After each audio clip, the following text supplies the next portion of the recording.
que é queer? Mary! Tudo bem, velho? O que é isso? E aí, velho? O que é queer? Responde. O que é queer? O que é queerbaiting? O que diabo é isso? O que é queerbaiting? Não sei. O que é queerbaiting? Queerbaiting? Queerbaiting? Eu não sei. Você pode me explicar o que é?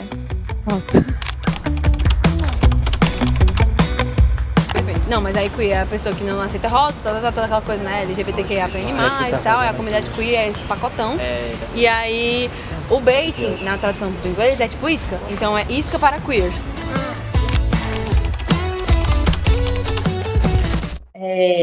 O queerbaiting, ele é um termo criado...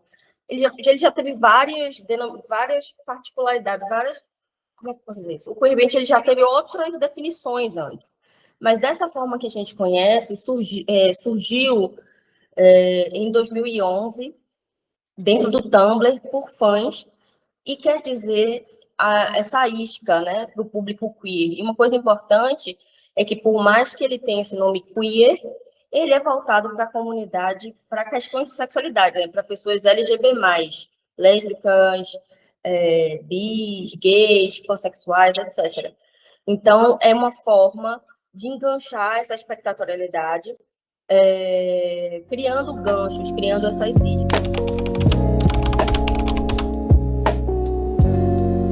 Para apresentar e explicar tal conceito, estamos na Toca do Javali, famosa boate queer da cena de Fortaleza, principalmente ali da década de 2000 e 2010. Para contextualizar, a cena queer é composta por pessoas que não se identificam com as normas sociais de gênero e ou de sexualidade, muitas vezes desafiando rótulos ou não querendo defini-los. Então, atualmente, queer se refere a tudo aquilo que envolve o cenário LGBTQIAPN+.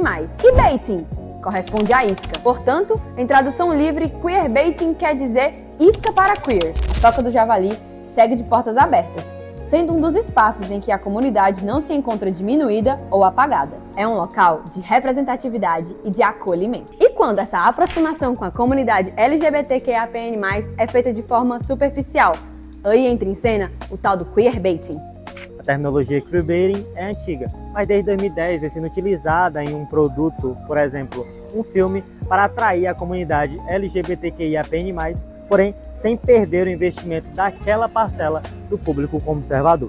Essa estratégia velada faz com que a representatividade fique presa nas entrelinhas, sem se oficializar de forma clara ou assumida.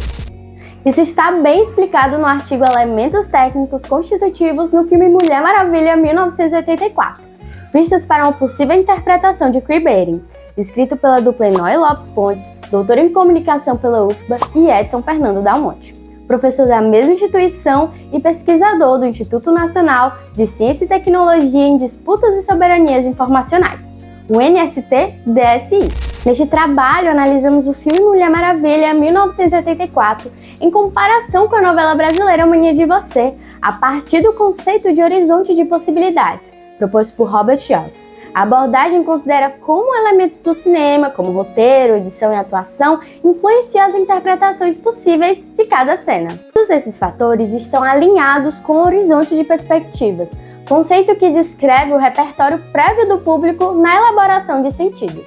O horizonte de expectativas tenta prever como os indivíduos pensam e esperam certos caminhos em uma determinada produção cultural a partir de suas experiências de consumo de determinado produto. Nesse caso, o audiovisual. A obra que surge não se apresenta como novidade absoluta num espaço vazio, mas por intermédio de avisos, sinais visíveis e invisíveis, traços familiares ou indicações implícitas, predispõe seu público para recebê-la de uma maneira bastante definida, disserta Yols.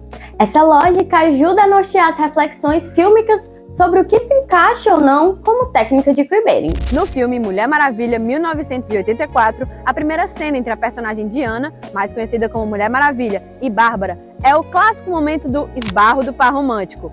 Bárbara derruba os papéis pelo chão e Diana ajuda a recolhê-los.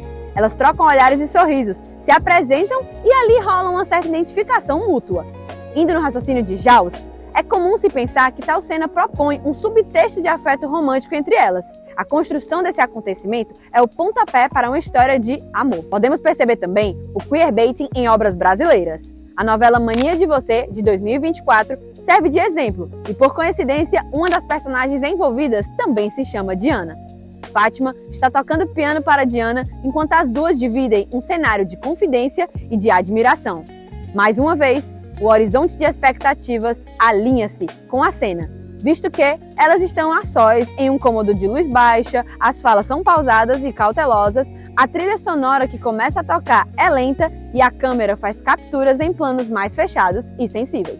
Nos dois casos, as atrizes envolvidas projetam uma aproximação e um carinho entre as personagens, o que abre mais espaço para que as interpretações ultrapassem os limites afetivos de apenas uma amizade. Ainda que essas pistas introduzidas pelas intérpretes tenham sido influenciadas por outras técnicas cinematográficas, de acordo com Nakati, o cinema é a mistura de diversos elementos que juntos criam um sentido. Tais aspectos de produção e de recepção relacionados aos subtextos homorromânticos e homoeróticos expõem que ainda há muito que ser debatido nos aspectos de interpretação e de tensionamentos que surgem com o queerbaiting. Após essas análises, é perceptível as intenções implícitas em ambos os casos. E para além do conceito de horizonte das expectativas presente e aplicado no filme Mulher Maravilha 1984, de acordo com a experiência causada pelos outros produtos audiovisuais, precisamos destacar o processo de produção e pós-produção nessas construções de sentido. O roteiro, a direção e a montagem são a linha de frente da produção audiovisual. Isso envolve o chamado mise-en-scène, termo francês que se refere à organização e apresentação dos elementos visuais de uma cena.